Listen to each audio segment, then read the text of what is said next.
back another Saturday at noon. The Watchdogs here on our Black Media Network. I'm Robert Bryant. And I am Shantae McLaughlin. And soon, hopefully, Julius Hall will join us. We know that Carlton is on vacation. He should be joining us next Saturday. But today we have a great topic. You know, Shantae, I was talking with someone today earlier, and I'm going through my own experience, but I'll kind of give a description of our topic today of how we got here. We're talking about systems of hurt or systems of pain. And what that means is basically how systems are designed in this country, in the United States of America, to prohibit or restrict or to make sure that black folk don't advance, people of color don't advance, but more particular black folk. And what happened, I'm going through a situation now, and there's no tea, no shade towards the individual, but systems are designed like I'm going through now with my family, and particularly my mother, when I'm managing some of her financial pieces.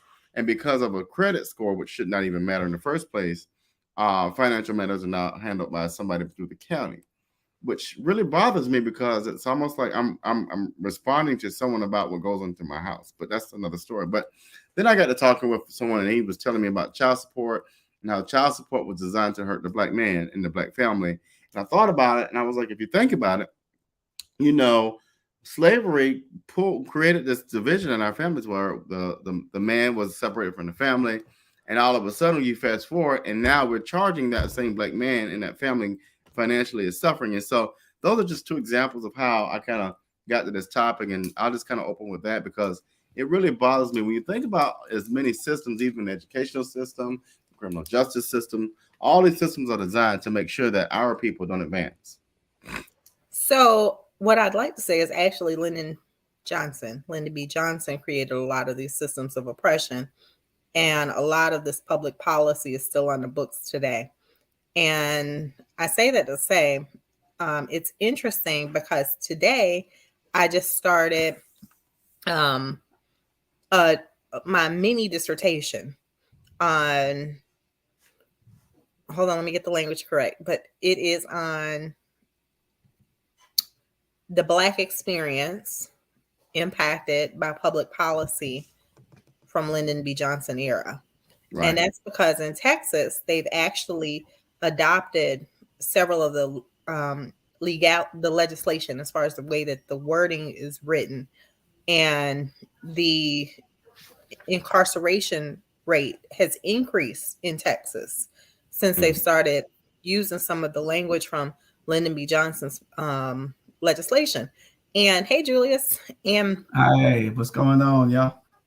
And I spoke with a Caucasian gentleman, and we were speaking about this because I got invited out to a Cop City protest rally, and after I spoke, I haven't been invited back. But I was like, wait a minute, all of y'all are mad about Cop City and ready to attack, but half of these police officers are just as scared as you. And every time you ask for a new library, you need to ask for a new prison. Every time you ask for a new pothole to be filled through the beautification campaigns and the community block grants, you need to ask for more militarization of the police, because the way that the block grants have been written, it's in the same budget plan. So when you look at the community block grants around the beautification campaigns through Lyndon Johnson, they started moving police officers into our communities. And you see it all the time now, especially here in Atlanta. A lot of these historically Black communities, in the front area of them, the houses that are for sale are to be purchased by the police, which allows for the militarization of the police and for over-policing of Black communities by officers. So it's a conversation to be had, but we have to start asking for a separation of public policy and what the community actually needs. So I just wanted to say that. No, I think you hit the nail on the head. I think I do know what we're talking about is public policy. Systems are created and are constructed through public policy. It is those same public policies that either give us access or restrict us in certain spaces. One being, and I'll just use this whole thing of affirmative action, right? We just saw the courts restrict the use or basically prohibit the use of affirmative action, which now doesn't allow for race in the admissions decision, which then impacts other things, right? We see where public policy shows up in the control of Black women's vaginas and what they can do with their private parts. And so it's that very public policy that drives these systems that create barriers for our community. Julius, you have anything to say? Because I know I have plenty to say on this. No, you go ahead. I'm gonna chime in a minute. So one, I think that the Roe versus Wade conversation is so much bigger than what we're making it. They keep these white men don't care 2 cents about monetizing my vagina. What they care about is monetizing my vagina. So let me repeat that. They don't care about making money off of me aborting a black baby. They do care about monetizing my vagina. They care about the fact that every time I give birth, there's stem cell research. There's things that will be able to keep them alive years longer. No one's talking about the fact that women incarcerated over the last 20 years, the numbers have gone up by 700%. So you have a disproportionate amount of people who are brown and black going to prison who are women, and over 60% have children under the age of 18, which is the school to prison pipeline for real. Because the reality is, outside of that, they are terminating our parental rights. Or if you go to jail while pregnant, you have baby brokers, which is slavery. We're talking about slavery. You have lawyers who go into jails and prisons and say, you want us to reduce your sentence before the judge? Sell us your baby to this adoption agency and we'll talk to the judge on your behalf. That's called baby brokering. Legal. Maybe not in that language, but that's what they're doing. I can supply articles and data and information around this. So we're not talking about those types of things.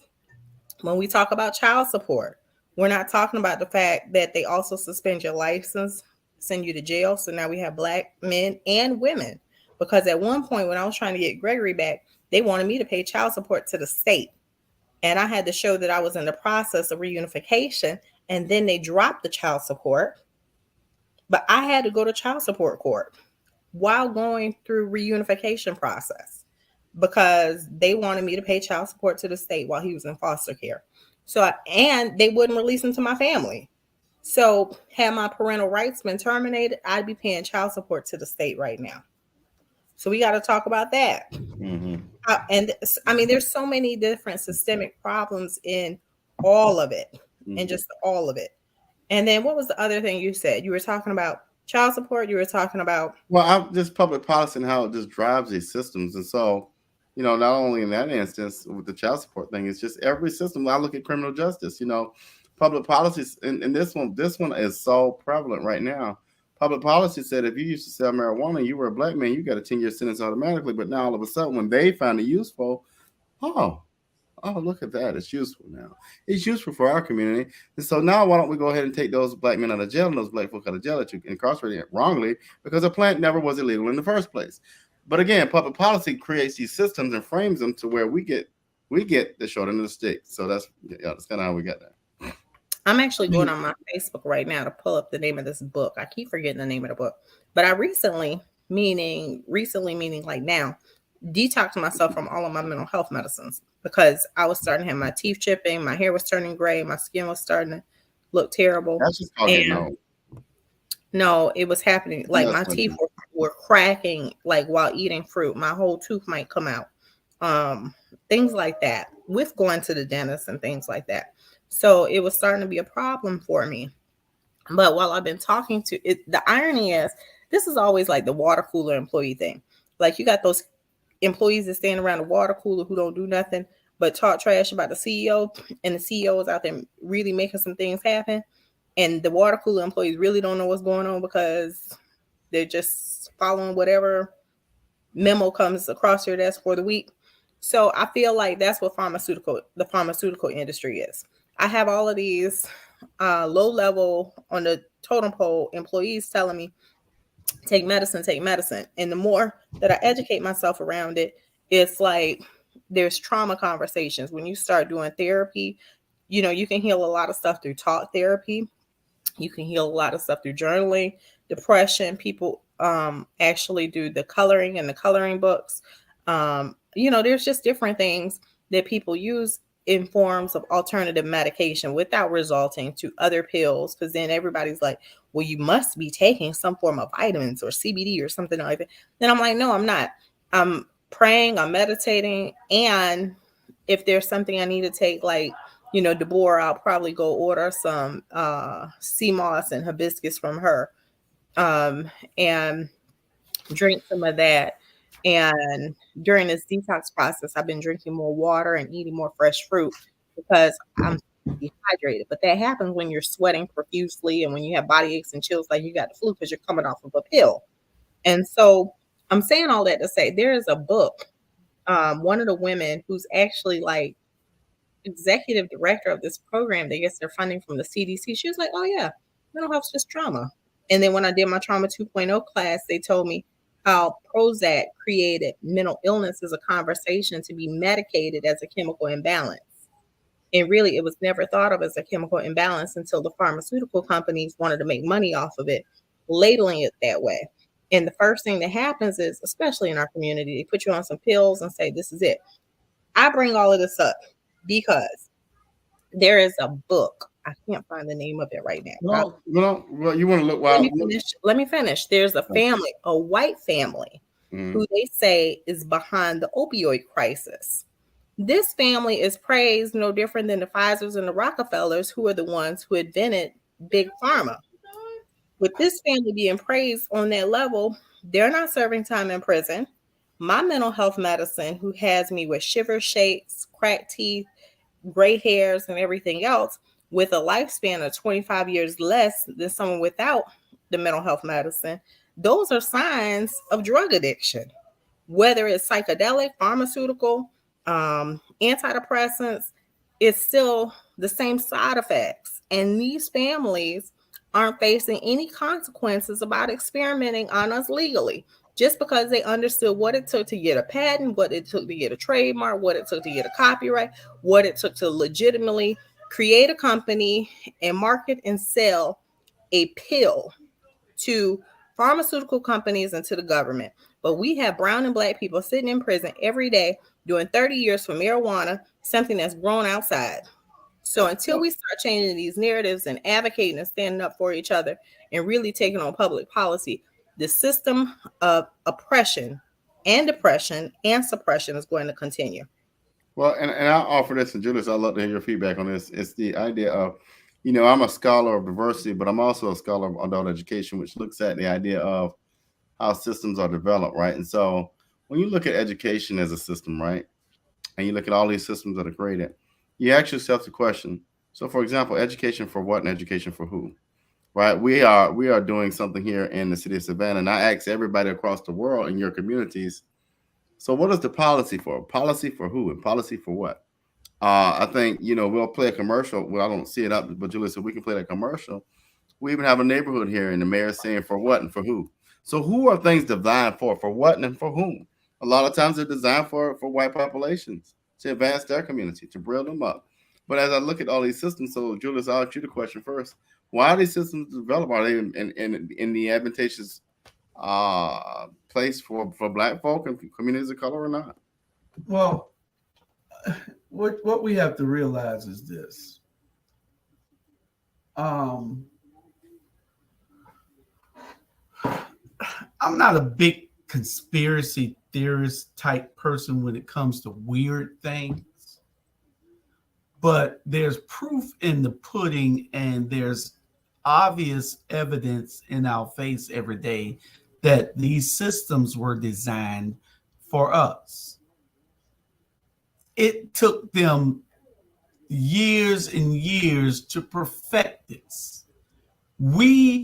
They saw that once they get it started, that we would control it. They didn't even need to watch it anymore. All they had to do was sit back and watch it. They didn't even need to control it no more. We're programmed and institutionalized to do these things to ourselves. They just put the mechanisms in place for them to work. Everything that they're doing is systematically put in place to control us. And that might sound like I'm a conspiracy theorist, but listen, if you just look at the evidence over a period of time from welfare to how how they are putting women ahead and advocating for women to get more education than the black man. It is to pit us against each other, and we don't even realize what we're doing. And everything that they're doing is put in place to control us, because they understood that if we aren't controlled, we would be the leaders. We would take over. So you have to put things in place. This is a diabolical plan that's been in place for 75 years. And so we just got to be able to recognize it and figure out how we can get out of this rut, how we can get out of this sunken pit, because it's only now that we have mediums like this, like these shows, like these platforms, with all of us talking, with all of us networking now, that we're finally being able to tell some of this information and to make people see it themselves. Because if it wasn't, we still stay in that system. We control it ourselves for them. And everything. I mean, everything that they're doing. But you got some conscious people that are woke, that are trying to wake everybody else up.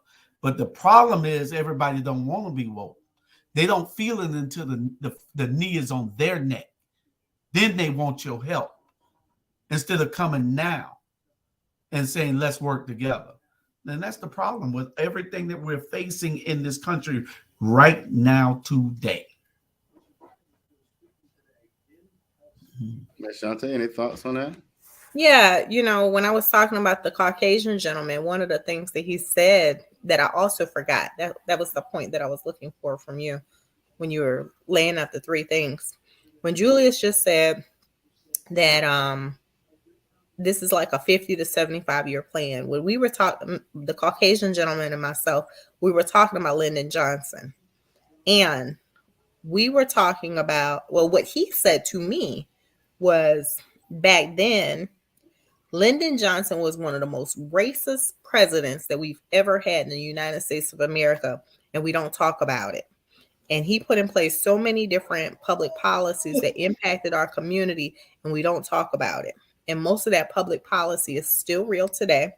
And back then, the Black family was surpassing most white families. He said, this is a middle-aged, older white guy. He said to me, most Black families were two-parent households, and they were homeowners, and they were surpassing white communities. The crime rates weren't high. People were starting to go to college, and they were doing just fine in the community. And when he started enacting a lot of that legislation, that's what started, like you said, pulling the Black male out the household and having it so that the Black female had to rely solely on herself. And a lot of them became single parents. And it started impacting the socioeconomic structure. And we have what we have today. And that came from a white man to me. Wow. Well, we have a commercial we're about to get ready to play. And the reason why this is a commercial, and we're a worldwide show, podcast. But this particular commercial demonstrates how money can influence public policy. We'll play the commercial, and Julius, when we come back, if you can help us understand how money has influenced this particular perspective. So let's roll it. World are crumbling every day. Our leaders are supposed to be helping them, not piling on to their problems. Van Johnson is a problem, not a problem solver. And I see people out there talking about save Yamacraw, save Yamacraw. Save Yamacraw for who? I am Yamacraw. And for what? I am Yamacraw. Save Yamacraw for who? Born and raised, I am Yamacraw. And for what? I am Yamacraw. Save Yamacraw for who? I'm Yamacraw. 23 years in the bottom. And for what? We are Yamacraw. And for what? We are Yamacraw. Save Yamacraw for who? We are Yamacraw.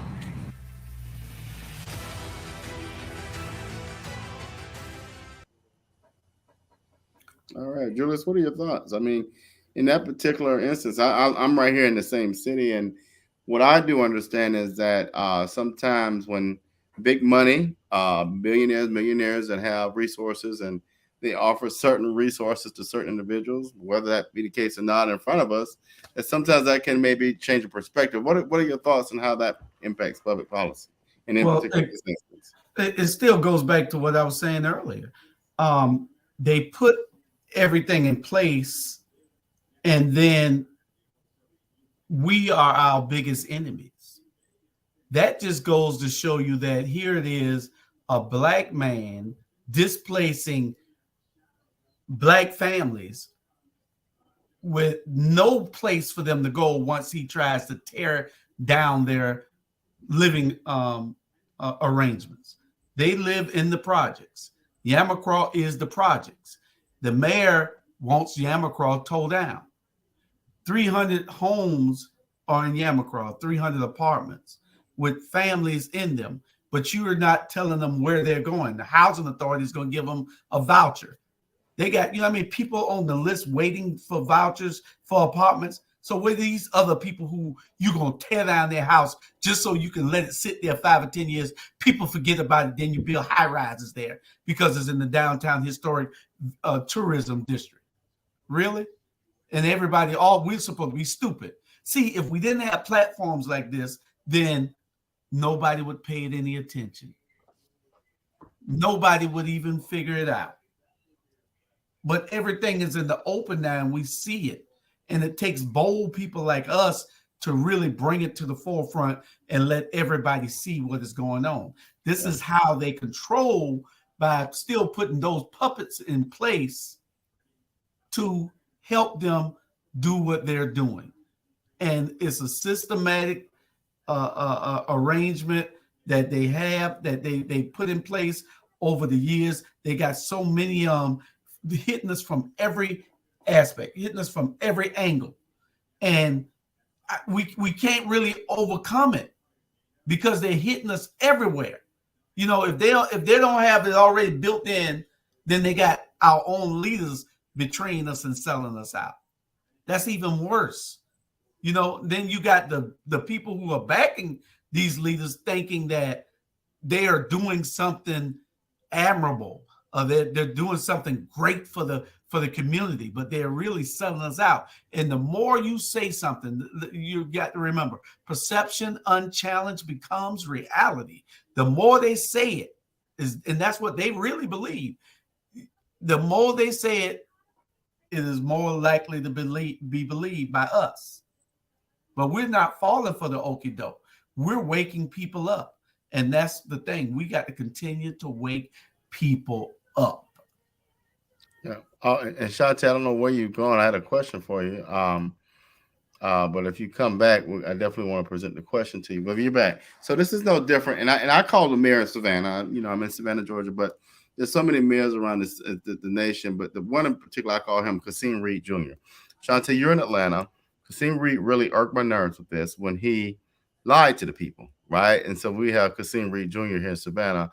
And Kasim, the one thing I've hated about Kasim Reed, I use the word hated, I don't mince words, was when he displaced those people on Pine Avenue. And for those who don't know about Pine Avenue, Pine Street, whatever it was where a lot of the homeless population was. Some of them had a number of issues. That's not my issue. My issue is this. The way I lead, and you all know this, is how you serve the least of those, how you serve, right? But he displaced some folks and they had nowhere to go, right? Not only did he do that, Shantae, but then he went on to try to run for re-election and he got his face slapped. He went to a meeting, and I don't know if you all saw this on YouTube, but the lady said, "You basically lied to me. You took my home from me." And so Kasim Reed Jr. is doing the same thing down here. But what are your thoughts, Shantae? So you got Kasim Reed, you got Kasim Reed Jr., but we got a lot of ridiculous Kasims around the nation that seem to not care about their communities. And again, it's that public policy that is driven by the voter. But I just want to give you all of that to just kind of unpack for our viewers. Okay, so I can't find the remote. That's what's going on. There's some background noise here. Just a FYI. My thoughts are, I sat on the Client Advisory Council for Partners for Home here in Atlanta, Georgia. Partners for Home gets their funding from HUD and they represent the continuum of care that finances all of the nonprofits throughout the city of Atlanta that impact the homeless population, including those shelters.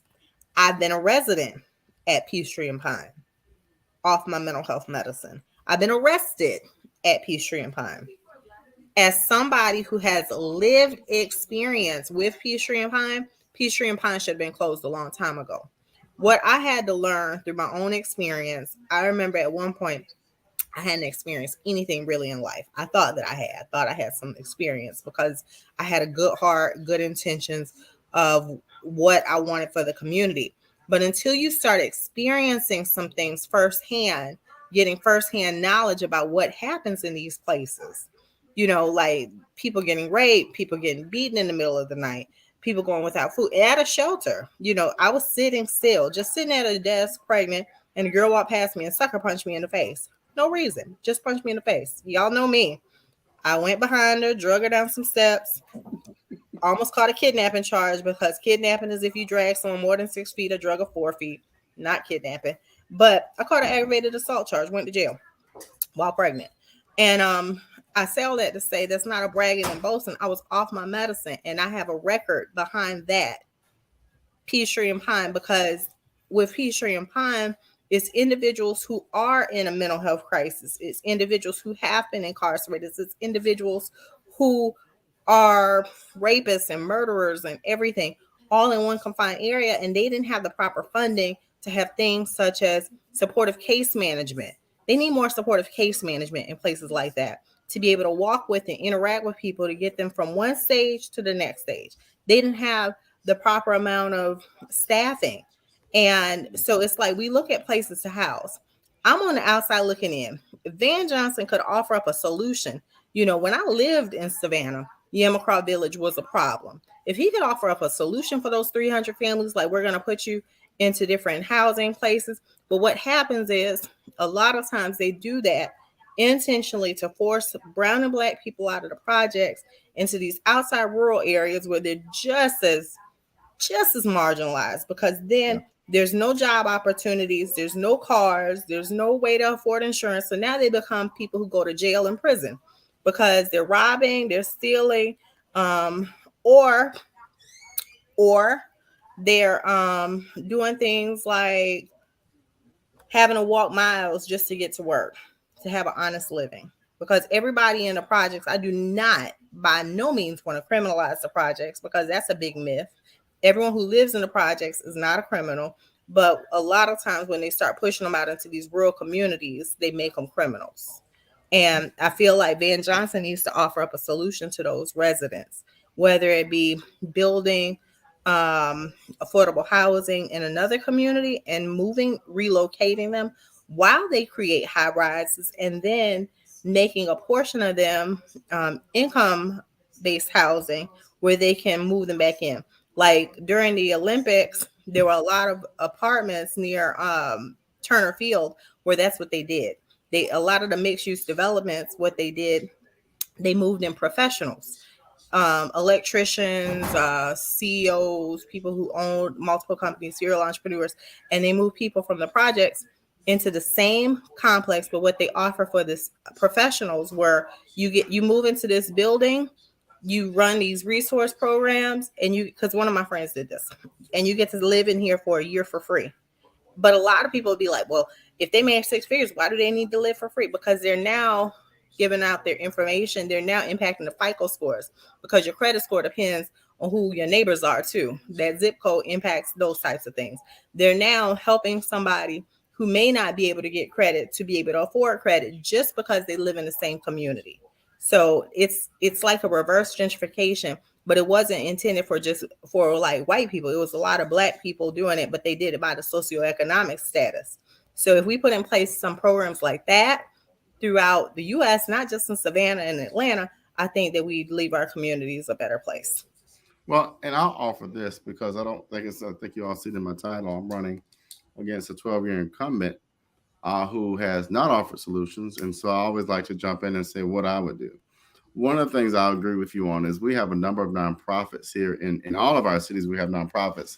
And not only do you have nonprofits, but you have individuals who are experts in this field. So what I like to do is bring together those nonprofits, community leaders, and talk about how do we get to those solutions, right? But the red tape in these cities are so ridiculous. And then talk about public policy. You have individuals like our city leaders who mismanage funds. We had CARES Act funds and federal funds that should have gone out to these nonprofits, but instead they went to political donors and political favors. Then on top of that, and Shantae, I hope you come back to hear this, but then on top of that, you have ridiculous projects like putting $14 billion to put money on Broaden Street to make sure tourists are happy, while our people are sitting out here without homes, getting put out of their homes, and which by the way, that same Yamacraw for who? Well, the Yamacraw community really belongs to the church, if you really want to be real. It was deeded and owned by the church. So now the city technically owes the church some millions of dollars. But I say all that to say, what we do is we have people that will sell out, take all kind of gifts. I'll use that word, gifts, because I get in trouble with another word, even though they're doing it. But they take these gifts and then they just get oblivious, like nothing ever happened. Well, people are not stupid anymore. And I use the word smoke and mirrors. I get so sick and tired of smoke and mirrors when at the end of the day, it's communities, our Black traditional communities that we lose. We see it in Charleston, we see it in Texas, and we're seeing it in a number of cities. Hell, you go to Atlanta, I remember going down Peachtree Street 10 years ago, you saw a lot of just open concrete lots. And now those concrete lots are high rises.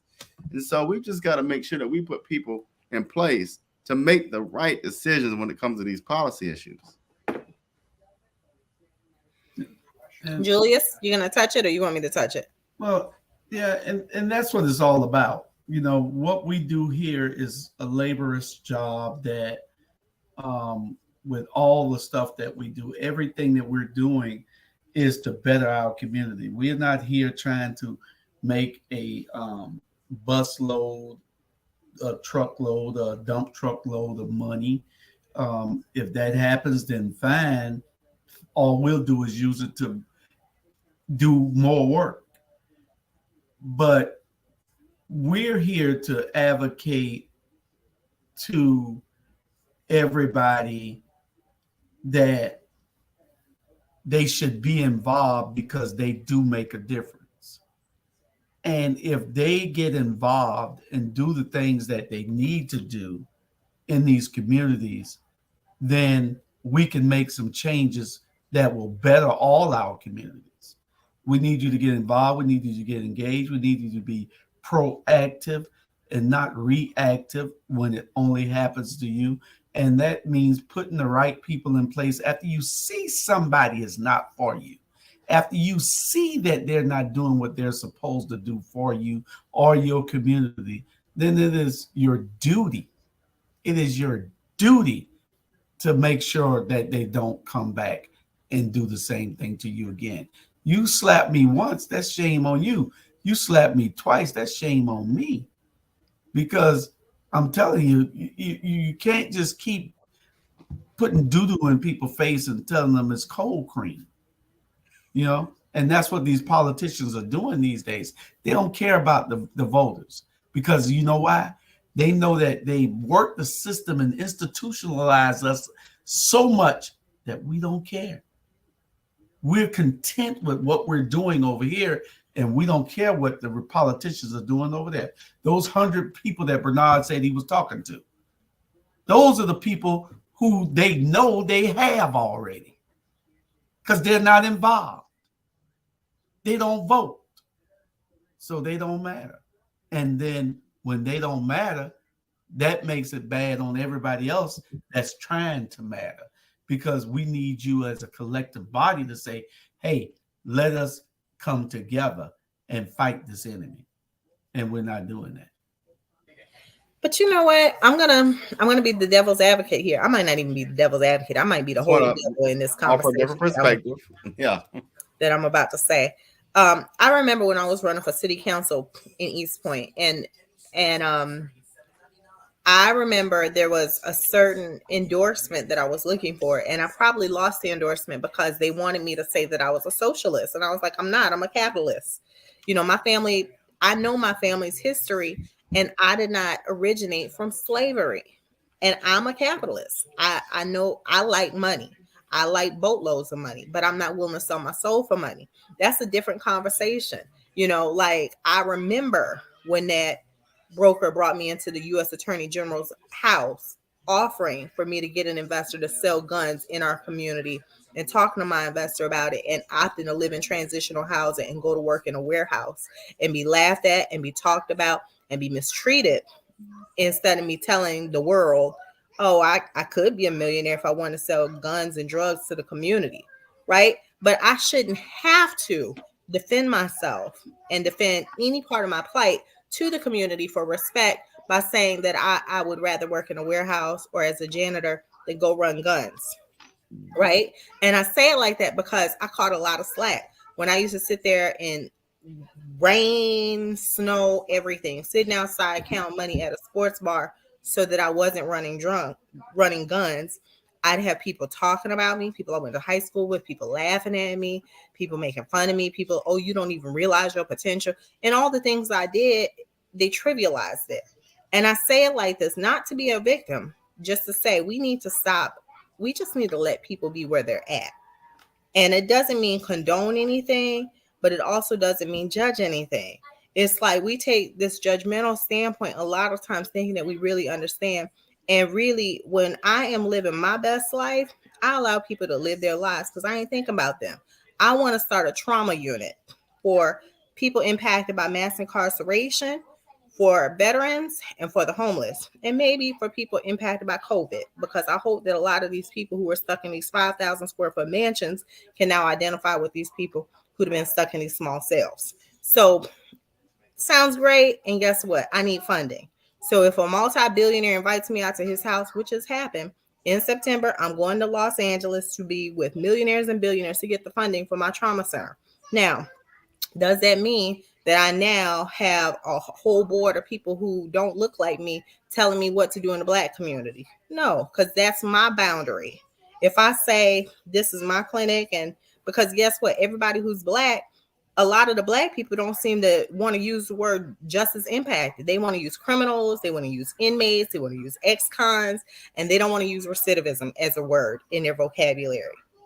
And a lot of the white people look at us like gals and girls and everything else. So with creating boundaries, you create your boundaries of who you get your money from. When it comes to hiring practices, I used to hire everybody. You seem like you're down on your luck. Let me hire you. I'm only making $1,000, but I'm gonna give you 200 of this $1,000, and I'll chance it out with the rest of my money. Guess what? I ain't doing that no more, because a lot of times these same people I hire are taking my contacts. Now they publicists. I ain't did PR since the 2000s. Do whatever you do. But the point is, there's a level of loyalty that's missing from our community, which leads to distrust. There's a level of unwilling to work with other communities. If I don't have billionaires around me who are Black, but I got billionaires who are white, billionaires who are Asian, billionaires who are Middle Eastern, Mexican, all of that, because I've met all of them. Guess what? I might need to take a lesson from them and just pick and choose what it's like an elephant. How do you eat it? One bite at a time. You don't try to eat a whole elephant. You eat one bite at a time. If it's something that doesn't stick, spit it out. So it's like when you're taking in information, if it's something that doesn't apply to you and what you're committed to, let it be, let it go. It's just not what you're into. And if it is, enjoy your meal. So I believe that as a community, we just got to become a little more open-minded, start looking outside for things that we don't know. And if it jeopardizes what your morals are, your standards are, your values are, your boundaries are, cut it off. All right. We're going to do a few commercials and we'll be back.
As people's world are crumbling every day, our leaders are supposed to be helping them, not piling on to their problems. Van Johnson is a problem, not a problem solver. And I see people out there talking about save Yamacraw, save Yamacraw. Save Yamacraw for who? I am Yamacraw. And for what? I am Yamacraw. Save Yamacraw for who? Born and raised, I am Yamacraw. And for what? I am Yamacraw. Save Yamacraw for who? I'm Yamacraw. 23 years in the bottle. And for what? We are Yamacraw. And for what? We are Yamacraw. Save Yamacraw for who? We are Yamacraw.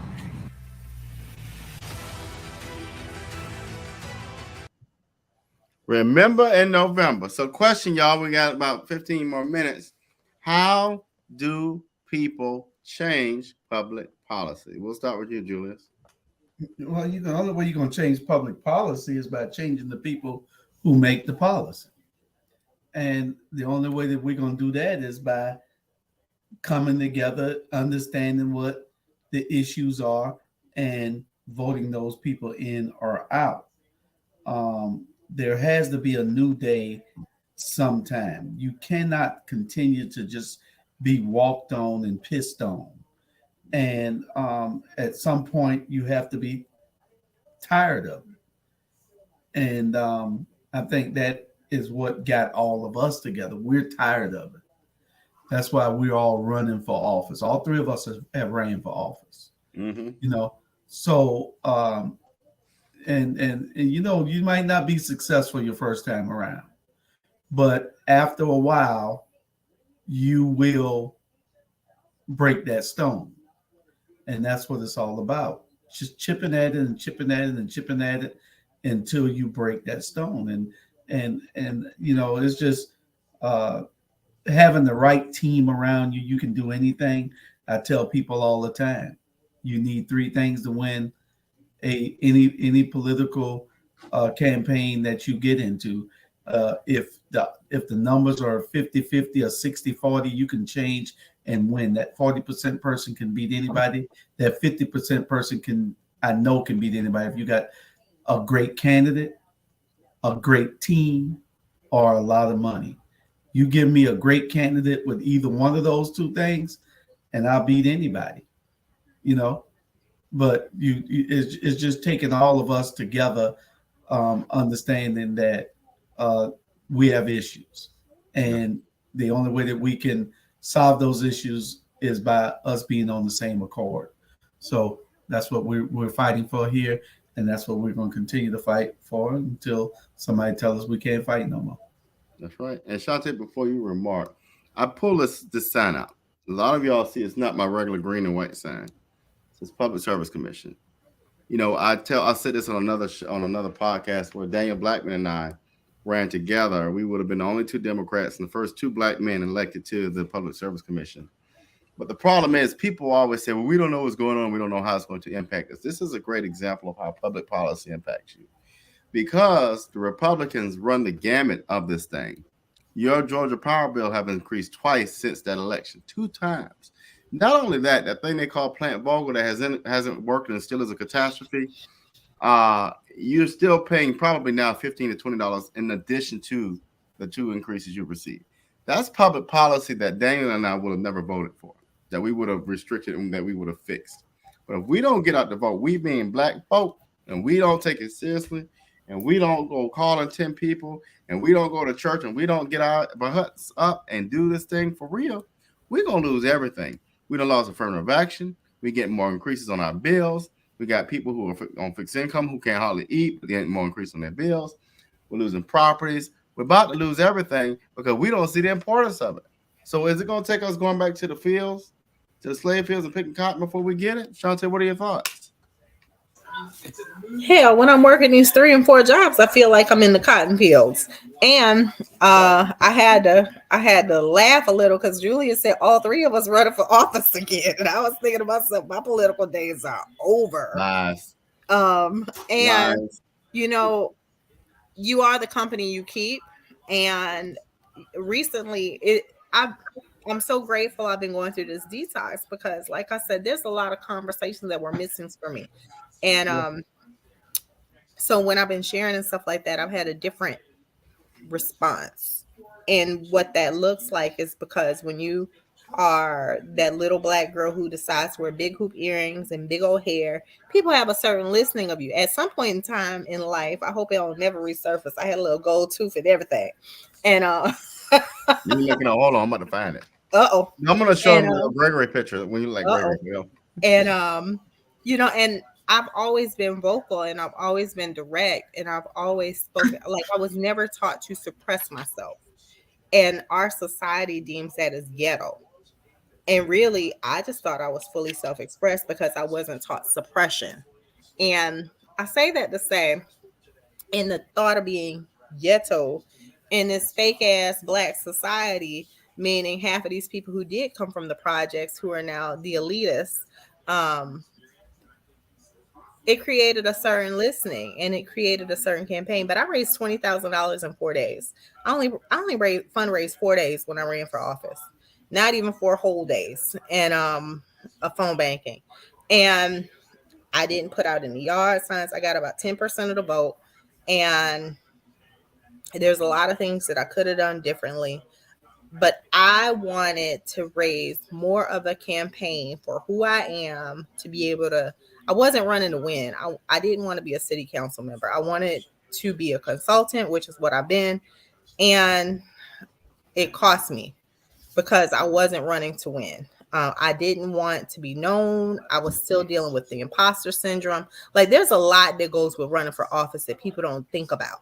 Yeah. People don't think about people digging into your background. People don't think about digging into your family history and what that looks like for you as a politician.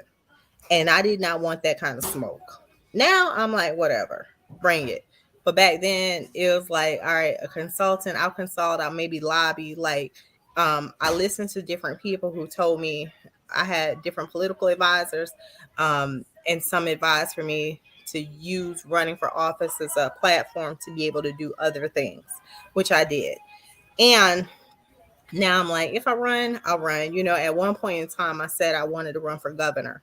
And then the Dems, they interviewed me and stood me up and then sent me a read receipt, letting me know that they read my text and was like, hey, I'm on the Zoom waiting on you. But I've had a lot of support. Like, if you want to run for office so that in the future you can run for governor, we'll support you. And the only person that stops you in life is yourself. And I know that I stop myself a lot, but I also deal with things such as, I don't want to be a millionaire and billionaire in the room with a white boy, because a lot of our Black elected officials who have made it to that point of legacy, of mayors, of VP Harris, Judge Brown, they got white boys on their arm, and I don't want to be that. And it's no shade to them. That's just not my choice. And so it's like, that's my own insecurities that stop me. That's my own imposter syndrome. That's my own stuff. And when we take on the role of leadership, people don't understand that when you take on the role of leadership, you got to put all that stuff to the side and just lead. And I've been being selfish. Like, I'm not ready to do that. I want to live my life a little bit, because I've been living my life for the community for the last almost 20 years. And I'm around Julius Hall and Robert Bryant, so I'm sure I'll have a change of heart. Well, or I don't know if y'all saw that post I said that my stepdad, I posted, this is a funny real quick, so it's not so serious and significant. He said, my stepdad told me, I met my parents, he said, I hope you ain't still running for love with that ponytail in your hair. I said, I'm like a Barbie doll from the 80s. When you pull it, it grows. He said, no, when you pull it, it falls out and it turned into a mop. Lord. So that was just a quick funny moment for y'all. But you mentioned something that I want. Oh, this is such an interesting loaded thing. And I see this in a lot of communities where, and I do agree that there should be people who are groomed and certain people who should be prepared to lead in certain spaces. But if y'all gonna tell me Herschel Walker can run for Senate and y'all okay with that, then we need to get him, because that's an idiot. I mean, I don't. Y'all know me. He's a purely just dummy. And if y'all don't sit here and say Herschel Walker was prepared, then why do we, and especially the Democratic Party, sit here and exclude people who may be prepared? But because they don't go through this, I'm gonna tell you something. When I ran for Public Service Commission, I got so much heat because I didn't go through the ranks. Well, you're not gonna tell me what to do. Those who know me well that when you tell me something, tell me that, or if you really try to pigeonhole me or put me in a box, it only makes me much more furious, which means I'm gonna work even harder. But those same Democrats were like mouth drawn open because I went up against a one time, a full time Republican incumbent for the first time ever and pulled 2.2 million votes and came within 3% of beating his tail down. So what I said, and I said this out loud to Democrats, is that we got to move away from this who's ready and who's kissing whose butt and who's kissing whose ring, because in certain communities, this one in particular, we got folk who want to play wolf in sheep's clothing, and sometimes it gets real progress. Yeah, I'll just say this real quick, Julius. I've had wealthy Black people. What I mean by wealthy is some old Black money. Tell me to run as a Republican.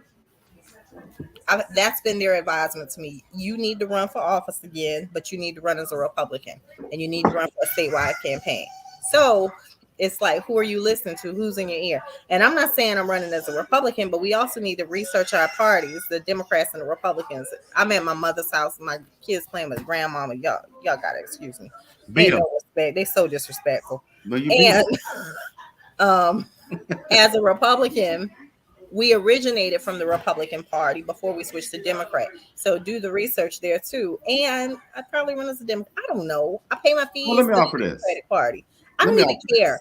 I just care that we make public policy. I don't care if I got to be a Democrat or a Republican to say stop killing these Black and brown people in the street. I don't care if I got to be a Democrat or a Republican to say stop trafficking these white babies. I don't care if I got to be a Democrat or Republican to say, aren't y'all tired of the taxation with no representation? I don't care if I got to be a Republican or a Democrat to say, like, aren't y'all tired of this fake elitism that don't even really exist? Like, just the whole world of it all. Like, I'm not even attached to it. If I run, it is to impact public policy. I'll probably get put out. You know, I used to like Antonio Brown. That was one of my friends. So I used to enjoy watching him get put out of city council meetings for being controversial, but he stood up for the people. And then what happened? They caught him up in a controversy. You know. Well, let me offer this. I have my own opinion about political constructs, which everything is a social construct in this world, even race. But I'll say this much. I identify more with Democrat. It's all about values. So I identify, I'm going to give you two examples. I identify more with Democratic values, but I'm also more fiscally conservative, which is Republican value. And what I mean by that is I do believe that I am very socially liberal. Get that, don't mistake that, but I do believe by getting to those liberal values with fiscal conservative values, meaning, and we ain't got to throw all the money out there. There's ways to be very smart about it. So do we put $14 million of bricks on broad? No, we don't. We spread that money out and we impact the community in a way that makes sense, right?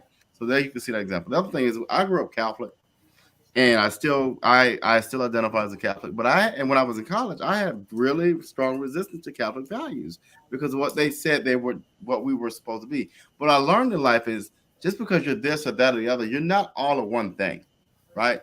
One of my favorite people, and I hope he runs for president, John Kasich. He's one of my favorites. And if he ever ran for president and gets the Republican nomination, I'm voting for John Kasich, hands down. But it shows you that we got to stop putting people in boxes. I hate when we put people in boxes.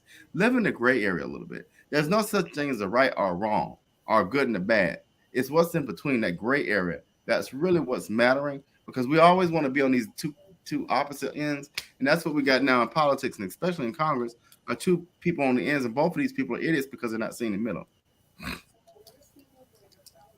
I want to tell you that I remember when I told you about Kasich, and you was excited about Kasich, and then when Kasich couldn't get there, you were excited about what the young guy named out of New York, the tech millionaire that you won. Oh Lord, I don't know. Don't tell me the line. Oh, he can win. He can win. I'm telling you. And I was telling you, Robert, he don't have a chance. He lying, y'all. He telling lies. It was a young guy. It was a young guy out of New York. Was it Andrew Wong? Yang. Yeah, Yang. Oh, I'm sorry, y'all. Yang. Oh, I'm so sorry. But then he run for God. Oh, we're talking when he ran, yeah, he ran for mayor and got his hand. That's another thing. And this is a shout out, y'all. I know we gotta make fun of comments, but I appreciate people that run for multiple offices to impact policy. But when you run for things back to back to back, and you run 4, 5, 6 times, I'm gonna let y'all feel in line because it's not at that point to me. You're not trying to impact policy. You're trying to just be in a seat. I mean, I don't know. And that means the people don't want you if you ran that many times, or you need to move out of that district so you can get some people that like you. That's all that is. You run because the seat is open for everybody to run. Sometimes you just can't win. Just like on the show last night, we were talking about Cornel West. He has not a snowball chance in hell of winning, but he's there to be a disruptor. He's there to change. He's there to help Donald Trump. So that's my opinion. All right, y'all. Final thoughts, and then we'll close on out for this week, and we'll be back next week. That was mine. Right, my final thought is eat the meat, spit out the bone, and when it comes to having these elected officials, take it to the streets. Trust no ninja, fear no bia. That was not productive. That was very productive because some of these white people are ninjas and some of these black people are ninjas, and you can't be scared of none of them. Stand on your values, stand on them, eat that meat, spit out the bone.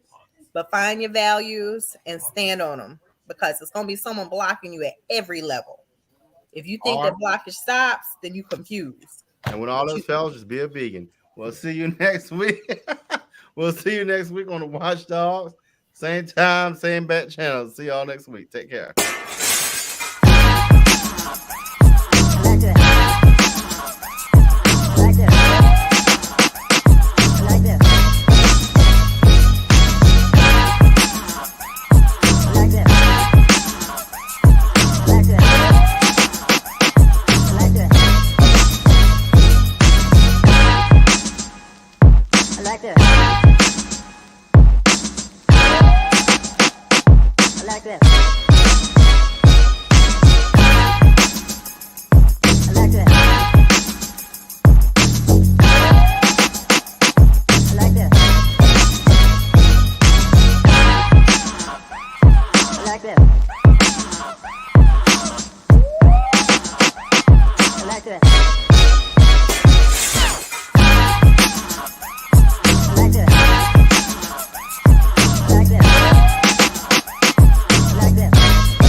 I like that.